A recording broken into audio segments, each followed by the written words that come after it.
ప్రియమైన పిల్లరా, ప్రార్థన చేసుకుని వాక్యాన్ని ధ్యానం చేసుకుందాం. పరిశుద్ధుడివైన ప్రభువా, మీకు స్తోత్రాలు. ఈ సమయంలో లైవ్ ద్వారా నీ వాక్యం ప్రకటిస్తుండగా వీక్షిస్తున్న బిడ్డల్ని బలపరచండి, నీ దాసుని మరుగుపరచమని యేసు నామమున వేడుకుంటున్నాము తండ్రి, ఆమేన్. ప్రియులారా, ఈ సమయంలో కీర్తనలు 46వ అధ్యాయం ధ్యానం చేసుకుందాం. 46వ అధ్యాయం కీర్తనలు. మనము భయపడము అనేటువంటి హెడ్డింగ్ పెట్టుకుని మనము భయపడము అనే హెడ్డింగ్ పెట్టుకుందాం. పరిశుద్ధ గ్రంథంలో భయపడవద్దు, భయపడకము అనేటువంటి మాట ఇంచుమించుగా 365 సార్లు వ్రాయబడ్డదని బైబిల్ పండితులు దాన్ని లెక్క పెట్టిన వారు చెప్తున్నారు. ఎందుకంటే సంవత్సరానికి 365 రోజులు మానవుడు తన బ్రతుకులో ప్రతి దినము భయపడుతూ బ్రతికేటువంటి పరిస్థితులు ఉన్నాయి. కాబట్టి ప్రతిరోజు దేవుడు ఆయన పిల్లల్ని భయపడవద్దు అని ఆయన వాక్యం ద్వారా మనల్ని బలపరుస్తున్నాడు. అందుకే భయపడకము. ఈరోజు మన భయపడము అనేటువంటి హెడ్డింగ్ పెట్టుకుని 46వ కీర్తన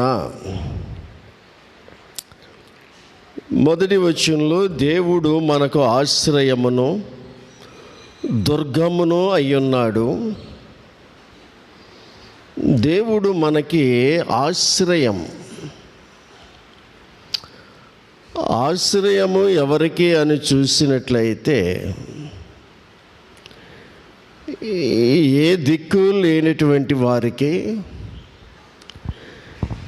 ఏ ఆదరణ లేనటువంటి వారికి, నిలబడడానికి స్థలము లేకుండా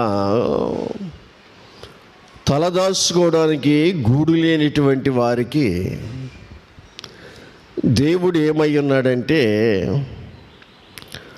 ఆశ్రయమును దుర్గమునై ఉన్నాడు. ఆశ్రయము మాత్రమే కాదు కానీ దేవుడు దుర్గమై ఉన్నాడంట. దుర్గం అంటే బలమైనటువంటి కట్టడం, బలమైనటువంటి ఒక కట్టడం అన్నమాట. దాన్ని దైవజనుడు పౌలు గారు సాతాను దేవుని ఎదుట కట్టబడిన దుర్గములను పడదోయజాల కలిగిన బలమైనటువంటివి మన యుద్ధోపకరణాలు అంటాడు. దేవునికిని మనకిని మధ్యలో బలమైన దుర్గాలు కట్టేసింది సాతాను. బలమైన కట్టడాలు కట్టింది. మనం ఆ దుర్గము దాటి దేవుని దగ్గరికి వెళ్ళడం అసాధ్యం. మనము దుర్గము దాటి సాతాను కట్టిన దుర్గాలు ఎన్నో కట్టింది. అవి దాటుకుని దేవుని దగ్గరికి వెళ్ళడం అనేది చాలా కష్టమైన పరిస్థితి.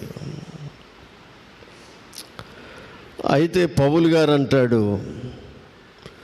సాతాను కట్టిన దుర్గములను దేవుని ఎదుట. ఈ రోజుని మానవుడు దేవునికి మరుగైపోవడానికి సాతానుడు ఎన్నో దుర్గాలు కట్టాడు. కులమనే దుర్గం, మతమనే దుర్గం,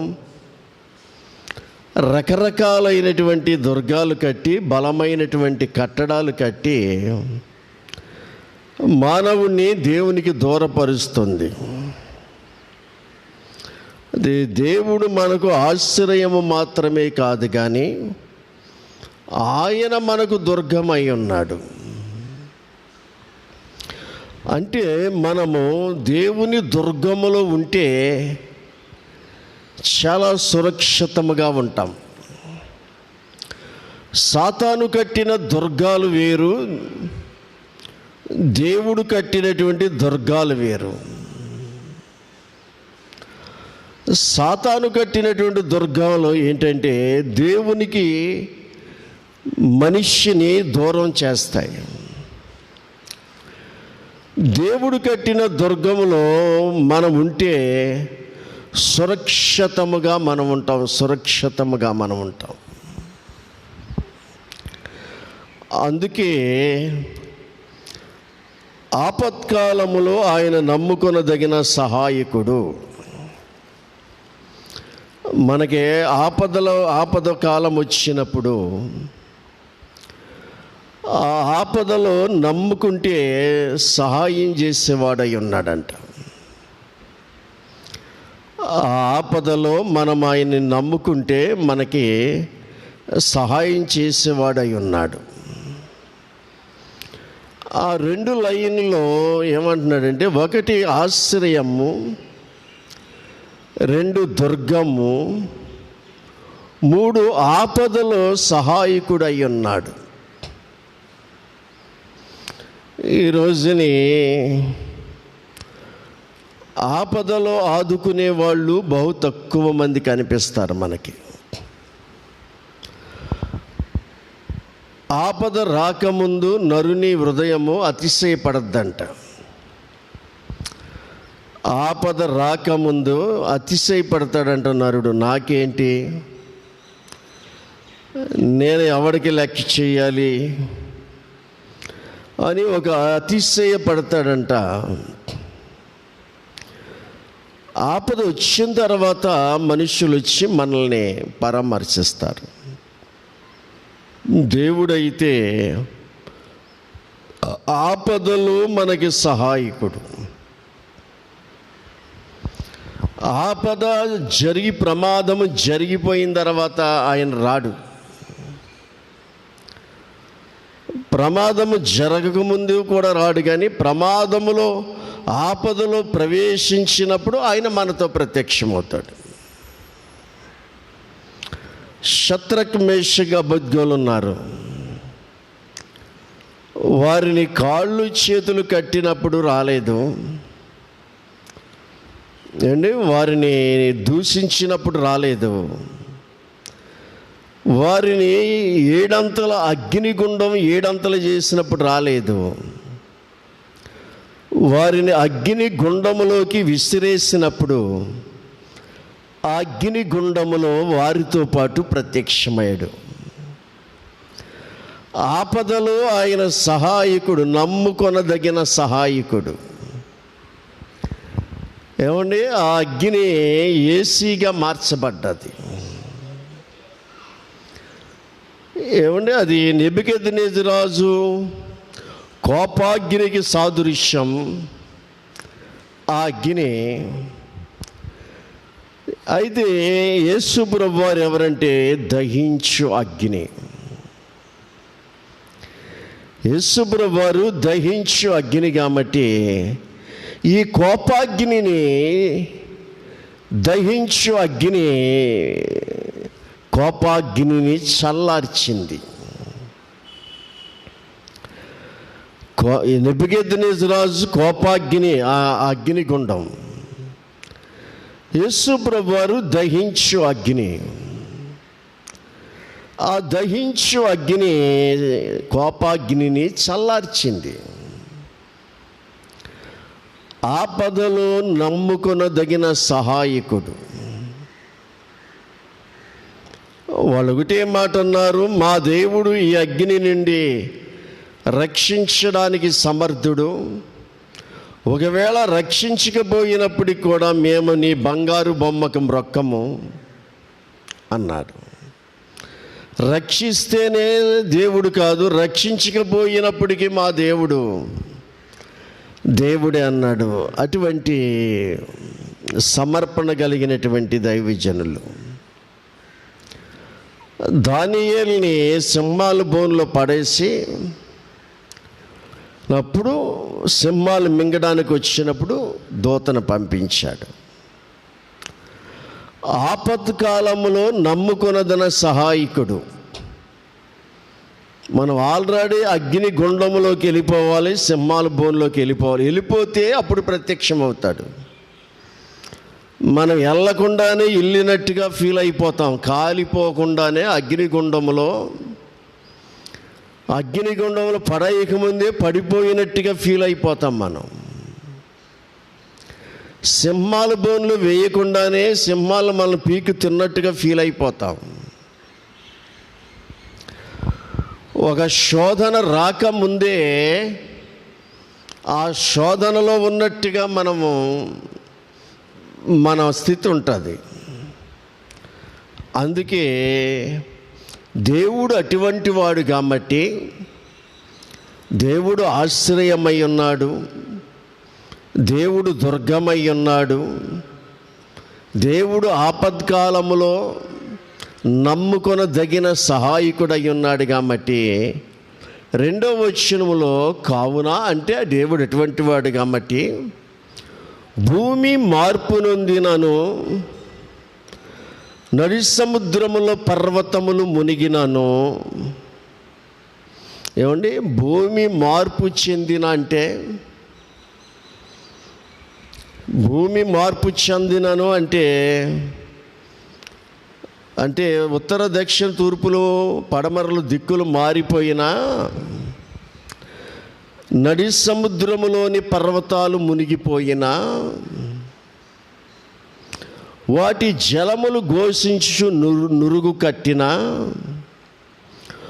ఆ పొంగునకు పర్వతములు కదిలినను మనము భయపడము. అబ్బా, ఇటువంటి విలయ ప్రళయం అండి ఇది. విలయ ప్రళయము. భూమి మార్పు చెందడం అంటే కిందనున్న భూమి పైకి, పైనున్న భూమి కిందకి వెళితే, సముద్రాల్లో పర్వతాలు ఉన్నాయి, అవి మునిగిపోయినను, వాటి జలములు ఘోషించు నురుగు కట్టినను, ఆ పొంగు పర్వతములు కదిలినను మనము భయపడకుందుము. మనము భయపడకూడదండి. ఇటువంటి పరిస్థితులు వచ్చినా సరే, భూమి మార్పు చెందిన, నడి సముద్రములు పర్వతాలు మునిగిపోయినా మనం భయపడకూడదంట. ఎందుకంటే ఒక నది కలదు, మనకు ఒక నది కలదు. దాని కాలువలు దేవుని పట్టణమును, సర్వోన్నతిని, మందిరపు పరిశుద్ధ స్థలమును సంతోషపరుచుచున్నవి. మనకు ఒక నది కలదు, జీవ జలముల నది. ఇది ఏ నది అంటే జీవ జలముల నది. యేసు ప్రభువారు ఆ అంచె దినమందు, మహాపండుగ దినమందు, నాయందు విశ్వసించి వాని కడుపులో నుంచి జీవ జల నదులు పొంగి పొర్లుతాయి అన్నాడు. అంటే తన యందు విశ్వసించబో వారు పొందబో ఆత్మను గురించి. యేసు మహిమపరచబడలేదు కాబట్టి ఇంకా ఆత్మ అనుగ్రహించబడలేదు. యేసు మహిమపరచబడిన తర్వాతే ఆత్మ వాగ్దానం భూమి మీదకి నెరవేరాలి. అందుకే ప్రభువారు వెళ్ళిపోయిన తర్వాత 10 రోజులకి ఆయన మహిమపరచబడి ఎత్తబడిన తర్వాత 10 రోజులకి పరిశుద్ధాత్ముడు భూమి మీదకు వచ్చాడు. అది ఒక నది కలదు, దేవుని వాక్యం అనే నది. దేవుని ఆత్మనే నది,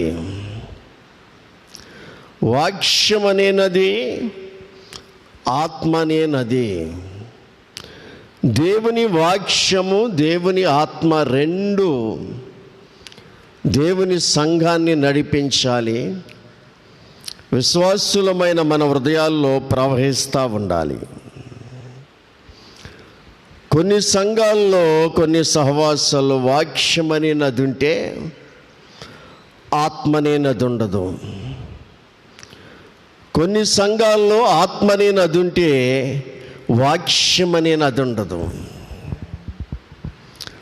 మేము రక్షించబడిన దినాల్లో పెంతెకొస్తేలు భాషలతో మాట్లాడుతుంటే మిగిలినటువంటి వాళ్ళు దెయ్యాలు అనేవారు.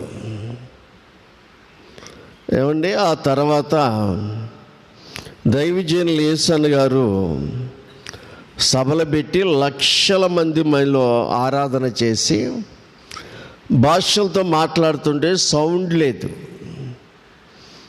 ఏమండి, లక్షల మంది మధ్యలో ఆరాధన చేసి లౌడ్ స్పీకర్లు పెట్టి భాషలతో మాట్లాడుతుంటే సౌండ్ లేదు. ఏమండి, దేవుని ఆత్మాభిషేకం అనేది అందరికీ దొరికేది కాదు. తనకు విధేయులగును అగువారికి అనుగ్రహించు ఆత్మ అన్నాడు. తనకు విధేయులగు వారికి అనుగ్రహించు ఆత్మ.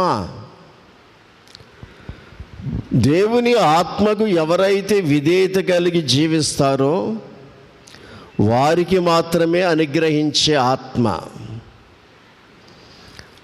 అందుకే పరిశుద్ధాత్మ అనేది పలు విధాలుగా ఆయన పని చేస్తూ ఉంటాడు. అన్య భాషలతో మాట్లాడుతాడు, ప్రవచనాలతో మాట్లాడుతాడు, ఏమండి భాషలకు అర్థం చెప్తాడు, బోధించడానికి ఉపకారాత్మనిచ్చాడు. ఆత్మ ఒక్కటే, కార్యములు నానా విధములుగా ఉన్నవి. ఆత్మ ఒక్కటే, కార్యములు నానా విధములుగా ఉన్నవి. ఏ సంఘములో ఏ కార్యం జరగాలో ఆ కార్యాన్ని ఆత్మ ప్రత్యక్షతలో జరిగిస్తాడు ప్రభువారు. అందుకే వాక్యమనే నది బోధి కాదు, కాలవ కాదు, ఒక నది. వాక్యం నదిలా ప్రవహించాలి. జీవనదిని నా హృదయములో ప్రవహించజేయుమయ్య అని పాడతారు బిడ్డలు. జీవనదిని నా హృదయములో ప్రవహింపజేయి. యెహెజ్కేలుకి దేవుడు ఒక నదిలోకి తీసుకెళ్ళి నడమంటే శీలమండల లోతు వచ్చింది. మళ్ళీ 1000 మూరలు కొలిచి నడమన్నాడు, మోకాలు లోతు వచ్చింది. మరలా 1000 మూరలు కొలిచినాడు, మొలలోతు వచ్చింది. మరలా 1000 మూరలు కొలిచి పీకిలోతు వచ్చింది. ఈదలేనంత నీరు నది ఎదురొచ్చినప్పుడు ఈత కొట్టాడు. ఆత్మీయ జీవితంలో ఆత్మ నది అయినా వాక్యము నది అయినా మనం ఎంతవరకు సరిపెట్టుకుంటే అంతవరకు సరిపెట్టేస్తాడు దేవుడు మన జీవితాల్లో. ఇప్పుడు ఈ మందిరాన్ని ఇంత కట్టి సరిపెట్టుకున్నాను, ఇంత జనమే వస్తున్నారు. దీన్ని ఇంకా అంత మందిరం కట్టాను అనుకో, ఇంకా అంతమందిని తీసుకొస్తాడు దేవుడు. ఏమండి, ఆయన సంకల్పం ప్రకారము మనం సేవ చేసేటప్పుడు ఆయన చిత్త ప్రకారమే జరుగుతుంది. అందుకే మనం ఎంతవరకు విశ్వాస పరిమాణమును బట్టి దేవుడు మన జీవితంలో కార్యం చేస్తాడు. అందుకే 30గా 60గా 100గా నువ్వు ఫలించాలి. నువ్వు ఎదగాలి అనుకుంటే దేవుడు నిన్ను మరి ఈత కొట్టే స్థితిలో నిన్ను నడిపిస్తాడు.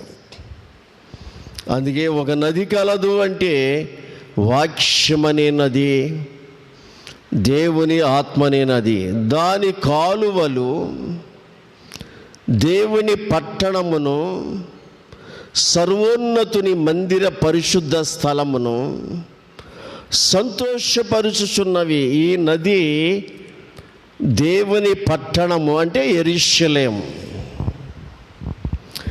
యెరూషలేము తోడు అనవద్దు అన్నాడు ప్రభువారు. అది మహారాజు పట్టణం. ఒట్లు పెట్టుకోవడం బాగా అలవాటు కదా మనోళ్ళకి. పొరుగులు సొమ్ము ఆశించడం, దాన్ని తీసుకోవడం, పచ్చి అబద్ధమాడడం అనేది మనోళ్ళకి బాగా అలవాటు. యెరూషలేము తోడు అనొద్దు, అది మహారాజు పట్టణం. యెరూషలేము పట్టణము సంతోషించాలంటున్నా ఈ నది దేవుని వాక్యం అనే నది ద్వారానే యెరూషలేము పట్టణం సంతోషించింది. ఆయన యెరూషలేములో ప్రవేశించినప్పుడు యెరూషలేములో ప్రజలు మహా సంతోషముతో హోషన్నా జయమా నది ప్రవేశించింది. ఆయన గాడిద పిల్ల మీద వచ్చినప్పుడు యెరూషలేము ప్రజలందరూ మహా సంతోషించారు. హోసన్నా జయమే, హోసన్నా జయమని జైలు కొట్టుకుంటూ వచ్చారు. సర్వోన్నతిని మందిర పరిశుద్ధ స్థలము సంతోషపరుచున్నాం. ఇదిగో ఈరోజు మందిరములో ఉన్నాం. సర్వోన్నతుని మందిర పరిశుద్ధ స్థలమును సంతోషపరుచుచున్నవి. మన ఇంట్లో ఎంత ప్రార్థన చేసినా సర్వోన్నతిని మందిర పరిశుద్ధ స్థలములో చేసే ప్రార్థన వేరు. బయట బహిరంగ సభల్లో ఎన్ని లక్షల మంది ప్రార్థన చేసినా సర్వోన్నతుని మందిర పరిశుద్ధ స్థలములో చేసే ప్రార్థన ఫలితం వేరుగా ఉంటుంది. సంతోషపరుచుచున్నవి అంటారు. ఏమండి, ఆ నది కాలవలుగా మరి బయలుదేరింది. ఏదేను తోటను సేద్యం చేసి దానిని పండించడానికి ఒక నది బయలుదేరింది. ఆ నది 4 శాఖలైందన్నాడు. ఆ ఒక్క నది 4 శాఖలైంది. ఈ క్రైస్తవ్యం ఈ రోజుని ఆ 4 శాఖలే 40 శాఖలైంది. 40 శాఖలే 400 శాఖలు, 400 శాఖలే 4000 శాఖలు, 4000 శాఖలే 40 లక్షలు, 40 లక్షలే 40 కోట్లు. ఈరోజు యెరూషలేములో ప్రజలు సంతోషించిన, దేవుని మందిరాల్లో ఉన్న ప్రజలు సంతోషించిన దేన్ని బట్టి అంటే ఒక నది కలదు, ఆ నదిని బట్టి మనం సంతోషిస్తున్నాం. దేవుడు ఆ పట్టణములో ఉన్నాడు, దానికి చలనము లేదు. ఏమండి, దేవుడు ఆ పట్టణం దేవుని పట్టణం అన్నాడు. దేవుడు ఆ పట్టణంలో ఉంటే ఆ పట్టణము కదల్చబడదంట. దేవుడు ఎవరిలో అయితే ఉంటారో వారు కదల్చబడరంటండి. అసలు దేవుడు నీలో ఉంటే నిన్ను ఎవ్వడు కదల్చలేడు. దేవుడు నీలో ఉంటే నిన్ను ఎవ్వడు కదల్చలేడు. దేవుడు ఏ పట్టణంలో ఉన్నా ఆ పట్టణానికి చలనం లేదు, అంటే కదల్చలేరు.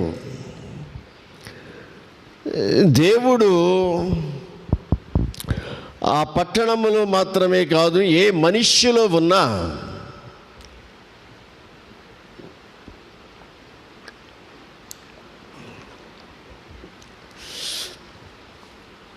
ఏ మనిషిలో ఉన్నా ఆ మనిషి కదల్చబడడు. దేవుడు లేనటువంటి మనుష్యులు ఏం చేస్తారంటే గాలికి కదులుచున్న రెల్లులాగా అటు ఇటు ఊగుతారు. దేవుడు లేనటువంటి బాప్తిస్మిచ్చి ఆహాన్ని చూడడానికి వెళ్ళారంట ప్రజలు. మీరు ఏం చూడడానికి వెళ్ళారన్నారు? యేసయ్య గాలికి కదులుచున్న రెల్లున బాప్తిస్మిచ్చి ఆహాను గాలి ఎటేస్తే అటు కదిలిపోయే రెల్లుంది తేలిగ్గా ఊరిని గడ్డి పరక. అది ఇటు గాలి వేస్తే ఇటు ఉంగుద్ది, అటు గాలి అయితే గర్రెల్లునా అన్నాడు. ఎందుకంటే జైల్లో పెట్టేటప్పటికి రాబోయేవాడు నీవేనా, మరి ఒకని వరకు మేము ఎదురు చూడాలా అన్నాడు. జైల్లో పెట్టకముందేమో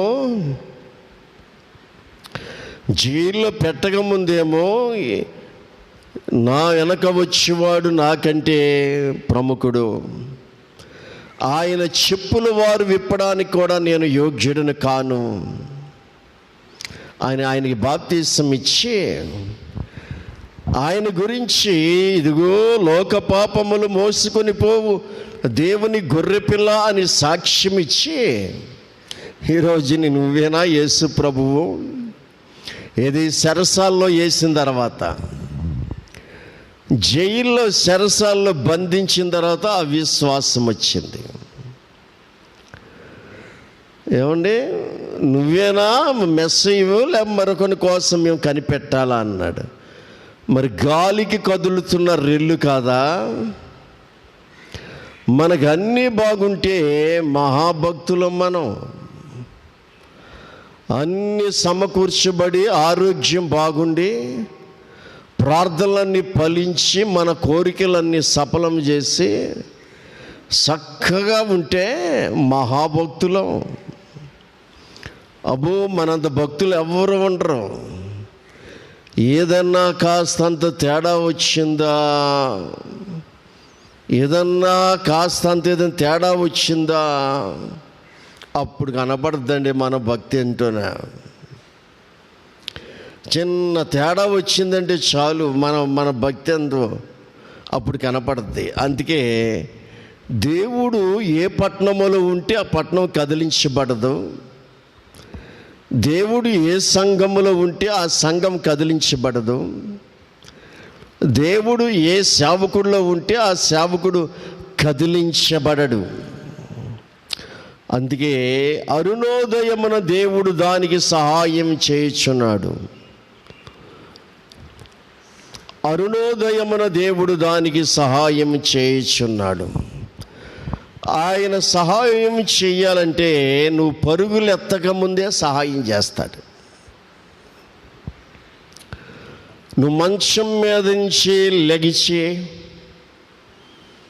10 గంటలకి ఎక్కడికి వెళ్ళాలి, 12 గంటలకి ఎక్కడికి వెళ్ళాలి, 3 గంటలకి ఎక్కడికి వెళ్ళాలి, సాయంత్రం 5 గంటలకి ఎక్కడికి వెళ్ళాలని ఆలోచన లేకుండా అరుణోదయమున ఉదయకాల సమయములే ఆయన సహాయం చెయ్యాలి అనుకుంటే నీకు ఏమండి, సూర్యోదయం అవ్వకముందే అరుణోదయమునే నీకు సహాయం చేసే దేవుడై ఉన్నాడు. ఆయన సహాయము మన దగ్గరికి పరిగెత్తుకుని వస్తుంది. ఆయన సహాయము మన దగ్గరికి పరిగెత్తుకుని వస్తాం. ఒక సందర్భంలో దేవుడు ఈ మందిరం కట్టేటప్పుడు ఒక సాక్ష్యం, ఆ దినాల్లో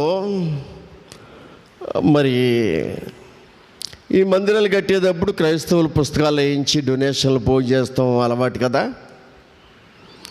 అలాగే నేను కూడా ఏం చేశానంటే అందరిలాగానే కొన్ని పుస్తకాలు వేయించాను. ఇచ్చి విశ్వాసులకి ఇచ్చి మందిరం కడుతున్నాం, డొనేషన్ పోగు చేయండి అని ఇమ్మని. ఇవ్వలేదు, కానీ దేవుడు మాట్లాడాడు నాతోటి. నా సహాయము నీ కాళ్ళ దగ్గరికి పరిగెత్తుకుని వస్తుంది, సాతాను సహాయం నిన్ను పరిగెత్తిస్తుంది అన్నాడు.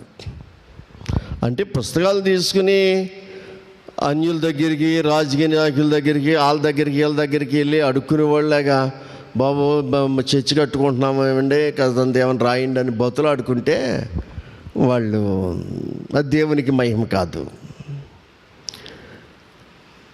అది పరిగెత్తిస్తుంది నిన్ను. నా సహాయం అని చూస్తే పరిగెత్తుకుని నీ దగ్గరికి వస్తుంది. ఇప్పుడు పరిగెత్తిచ్చేది సాతానుగాడు, పరిగెత్తుకుని మన దగ్గరికి వచ్చేది పంపించేది దేవుడు అన్నమాట. అంటే ఇప్పుడు మన జీవితంలో ఎప్పుడైనా సరే సహాయం కోసం పరిగెత్తుతున్నామంటే ఇది దేవుని కార్యము కాదని మనం అర్థం చేసుకోవాలి. మన జీవితంలో ఏదవని అది ఏదంటూ అవని, భూమి మార్పు చెందని, నడి సముద్రాల్లో పర్వతాలే పొంగని మునిగిపోని, సహాయం సహాయం సహాయం అని పరిగెడితే అది సాతాను మనల్ని తరుముతున్నట్టు అన్నమాట. మన దగ్గరికి సహాయం పరిగెత్తుకుని వస్తే దేవుడు సహాయం చేసినట్లు. దీనిని బట్టి మనం గమనించుకోవలసింది, అరుణోదయమున దేవుడు దానికి సహాయం చేయుచున్నాడు. ఉదయ సమయంలోనే నువ్వు పరుగులు ఎత్తక ముందే ఒక్క పుస్తకం కూడా తీయలేదు, అలాగే ఉంచేసాం. తర్వాత దేవుడు సహాయం చేసిన దాన్ని బట్టి మందిరం కట్టగలేము. అరుణోదయాన్ని ఎందుకు చేస్తాడంటే నువ్వు పగలంతా పరిగెత్తగలకుండా ఉంటావని. అది అందుకే 6వ వచనంలో జనములు ఘోషించుచున్నవి, రాజ్యములు కదులుచున్నవి. ఈరోజు ప్రపంచ పరిస్థితి ఎలాగుందంటే జనములు ఘోషించుచున్నవి, ఘోష. ప్రపంచ దేశంలో ప్రజలు ఘోష, భయంకరమైనటువంటి పరిస్థితులు. కరోనా వైరస్ విజృంభణతో కేసులు రోజుకి వేల కొలిదిగా, లక్షల కొలిదిగా పెరిగిపోతుంది. బెడ్ల సాలక, ఆసుపత్రులు సాలక, ఏమండి ప్రపంచ దేశంలో లక్షల కొలిదిగా, కోట్ల కొలిదిగా ఘోష. రాజ్యములు కదులుతున్నవి, జనములు ఘోషించుచున్నవి, రాజ్యములు కదులుచున్నవి. రాజ్యాలే కదులుతున్నవి. సైన్యములకు అధిపతి యెహోవా మనకు తోడై ఉన్నాడు. ఏమండి ప్రపంచ పరిస్థితి ఎలాగుంటే సైన్యములకు అధిపతి యెహోవా మనకు తోడై ఉన్నాడు. ఆయన తోడై ఉండే దేవుడు. నేను మీకు తోడై ఉంటాను. ఎంత మాట అండి! ఆ మాట ఎంత అందంగా, రైటింగ్లో కూడా చాలా బాగుంటుంది.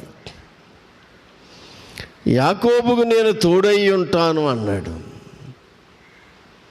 అబ్రహాముకి నేను తోడై ఉంటాను. ఈరోజు నాకు నీకు తోడుగా ఉండే దేవుడు. జలములలో బడి నువ్వు వెళ్తా చూసావా? జలములలో బడి వెళ్ళినప్పుడు జలములు నిన్ను ముంచవు, నేను నీకు తోడై ఉంటాను. ఇశ్రాయేలు ప్రజలు ఎర్ర సముద్రం వెళ్ళారు, ఎర్ర సముద్రం పారిపోయింది. యోర్దాను నదులు పారిపోయి ఎండగట్టేశాడు. జలములలో వెళ్ళినప్పుడు జలములు నిన్ను ముంచవు. అగ్నిలో నీవు నడిచినప్పుడు జ్వాలలు నిన్ను కాల్చవు. జ్వాలలు ఉంటాయి కానీ జ్వాలలు నిన్ను కాల్చవన్నాడు. ఆయన తోడై ఉంటే అలా ఉంటుంది.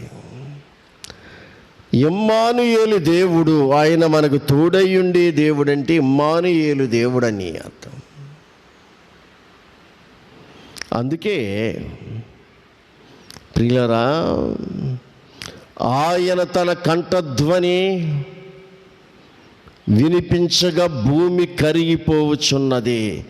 ఆయన తన కంఠధ్వని వినిపించగా భూమి కరిగిపోవచ్చున్నది. పరిస్థితి ఇలాగుంది. ఏమండి, మంచు ఖండం కరిగిపోతుందంట, సముద్రములో కలిసిపోతుందంటున్నారు. అగ్ని పర్వతాలు బద్దలవుతున్నాయి, జలములు ఘోషిస్తున్నారు. ఓ పక్కన భూకంపాలు, ఒక పక్కన భయంకర తుఫాన్లు, భయంకర వరదలు, భయంకర యాక్సిడెంట్లు, భయంకరమైన పరిస్థితులు. జనముల ఘోషించుచున్నారు, రాజ్యములు కదులుతున్నవి. తన కంఠధ్వని వినిపించగా భూమి కరిగిపోతున్నది. అయినా మనకు దేవుడు ఏమై ఉన్నాడంటే తోడై ఉన్నాడు.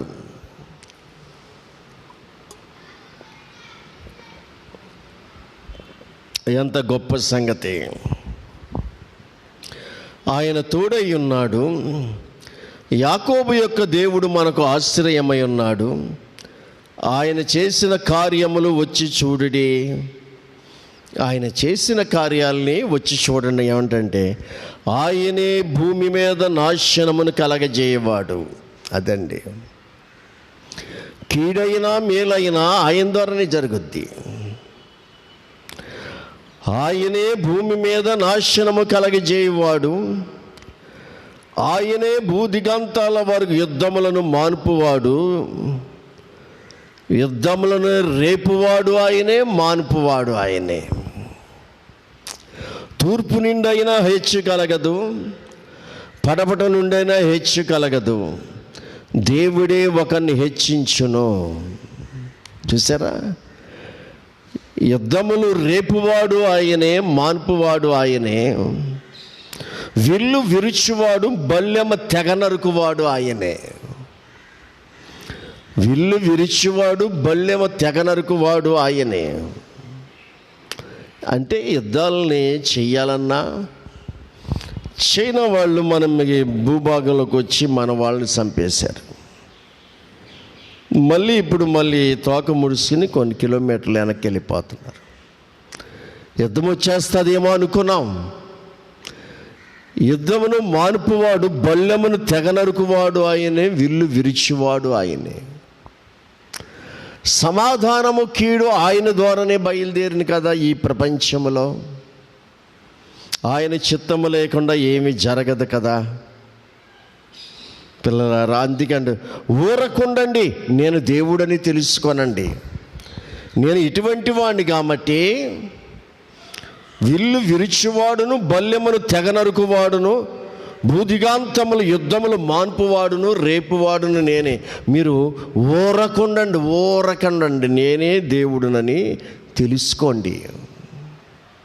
యేసు ప్రభువారే దేవుడని తెలుసుకోండి.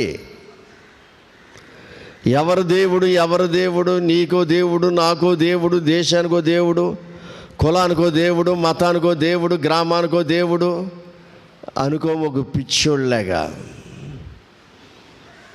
ఒక భర్తకు ఒక భార్య ఉంటేనే లేకపోతే మర్డర్లు జరిగిపోతున్నాయి. ఒక భార్యకు ఒక భర్త ఉంటేనే లేకపోతే మర్డర్లు జరిగిపోతున్నాయి. ఏమండి, మరి దేవుళ్ళు ఎందుకుంటారు? ఒక భర్తకి ఒక భార్య, ఒక భార్యకు ఒక భర్తే. మరి దేవుళ్ళు అంతమంది ఎందుకుంటావు? నీ భార్య ఒకటే ఉండాలి, నీ భార్యకి భర్త ఒకడే ఉండాలి, లేకపోతే దారుణం పరిస్థితులు. దేవుడు కూడా ఒక్కడే. నేనే దేవుడని తెలుసుకోండి. యేసు ప్రభువారే దేవుడని తెలుసుకోండి. ఏమండి, అన్యజనుల్లో నేను మహోన్నతుడు నగుదును. ఇజ్రాయేల్ ఒకటే దేవుని ప్రదేశం. ప్రపంచ దేశాలన్నీ అన్య దేశాలు. భారతదేశం అన్య దేశమే. ప్రపంచ దేశాలన్నీ అన్య దేశాలే. అన్యజనుల్లో నేను మహోన్నతుడు. ఈ రోజుని మనం అన్యుల్లో దేవుడు మహోన్నతుడయ్యాడు. ఏమండి, ఆయన మహోన్నతుడగు దేవుడు. భూమి మీద నేను మహోన్నతుడు నగుదును. అబ్బా, యేసు ప్రభు వారికి ఉన్నటువంటి ఏమండి ప్రపంచంలో ఆ ప్రపంచ దేశాలు 90% క్రైస్తవ దేశాలేనండి. 90%, 10% చూసినట్లయితే అంత గ్యాదరింగ్ ఉంది ఆయనకి ఏకంగాను, సృష్టికర్తగాను. భూమి మీద నేను మహోన్నతుడు నగుదును, సైన్యములకు అధిపతికి యెహోవా మనకు తోడై ఉన్నాడు, యాకోబు యొక్క దేవుడు మనకు ఆశ్రయమై ఉన్నాడు అని చెప్పి ఈ 46వ కీర్తనలో ఎంతో ఆదరణ ఇచ్చి మనల్ని బలపరిచి మనల్ని స్థిరపరిచి మనం కదలకుండా ఉండడానికి 46వ కీర్తన ఇచ్చాడు. అందుకే మనం ఏదైనా సహాయం కొరకు పరిగెత్తేమో అంటే సాతాను పరిగెత్తించినట్టు లెక్క.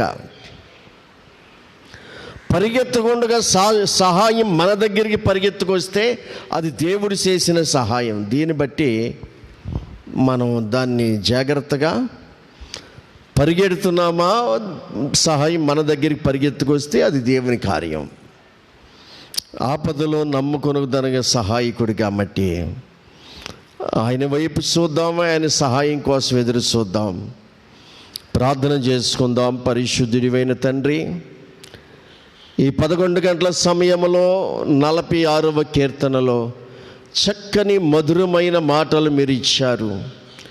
మీ సహాయం మాకు అనుగ్రహించి ఆపదలో నమ్ముకున్నదన సహాయకుడు కాబట్టి మేము భయపడకుందుము అని డింగిపెట్టి, నీవున్న పట్టణము కదిలించబడదు, నీవున్న సంఘము కదిలించబడదు, నీవున్న సేవకులు కదిలించబడరని అటు కృపను అనుగ్రహించమని ప్రభువైన యేసుక్రీస్తు వారి పేరట అడిగి వేడుకుంటున్నాము తండ్రి.